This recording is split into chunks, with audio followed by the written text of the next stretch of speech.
دوستو ہماری تاریخ میں کچھ تو گڑبڑ ہے، کیونکہ اہرام مصر کے متعلق ہم نے جتنے بھی آرٹیکل پڑھے ہیں کسی ایک نے بھی ہمیں مطمئن نہیں کیا، کیونکہ ہم جدید دور میں بھی مصر میں تعمیر کیے گئے اہرام نہیں بنا سکتے، تو یہ اس دور میں کیسے ممکن تھا؟ اس پر ہالی ووڈ نے کافی موویز بھی بنائی ہیں، لیکن سب افسانوی لگ رہی ہیں، کیونکہ حقیقت کسی کو بھی معلوم نہیں ہے۔ ہم جانتے ہیں کہ مصر میں موجود اہرام قبریں نہیں ہیں، کیونکہ اہرام کے اندر کبھی کوئی ممی نہیں ملی۔ اب تک ریسرچ کے مطابق تمام ممیاں کنگس وادی میں پائی گئی ہے۔ حیرانی کی بات یہ ہے کہ وہ لوگ کس طرح گریناڈ کے بلیکس انتہائی درستگی کے ساتھ کاٹتے اور انہیں لکڑی کے ریمپ کے ساتھ بادشاہ کے حجرے میں ایک دوسرے کے اوپر رکھتے جاتے تھے۔ کیا اس دور میں انسان اس قابل تھا اور یہ کام ایڈوانس ٹیکنالوجی کے بغیر ممکن ہے؟ مجھے تو نہیں لگتا۔ مان لیں کہ لکڑی کے ریمپس استعمال کیے گئے تھے، بڑے بڑے پتھروں کے 3 ملین بلاکس کو منتقل کرنے کے لیے لکڑی فراہم کرنے کے لیے آپ کو پورا جنگل کاٹنا پڑے گا، تو اس لکڑی کا ثبوت کہاں ہے؟ مصر سے ہمیں اب تک جتنی بھی چیزیں ملی ہے ان میں سے کسی بھی ایک چیز میں نہیں لکھا کہ قدیم مصریوں نے اہرام بنائے تھے۔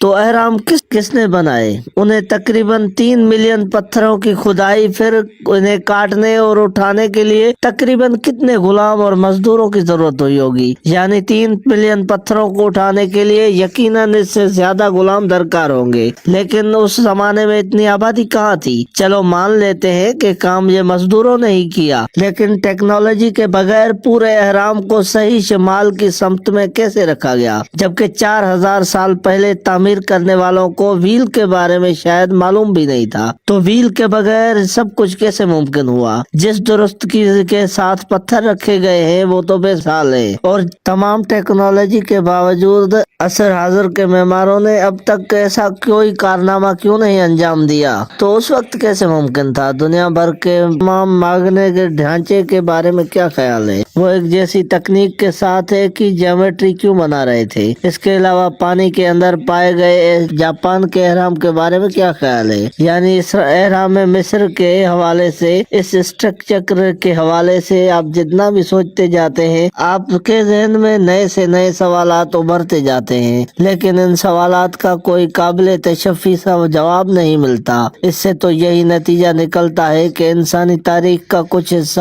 ہماری نظروں سے ابھی بھی اوجھل ہے، جبکہ بہت کم حصہ مورخین محفوظ کر پائے ہیں۔ شاید میں غلطی پر ہوں، لیکن مجھے تو یہی لگتا ہے۔ آپ اپنی رائے کیا رکھتے ہیں؟ کمنٹ میں ضرور بتائیے۔ ملیں گے ایک نئی ویڈیو کے ساتھ، تب تک دیجیے اجازت۔ اللہ حافظ۔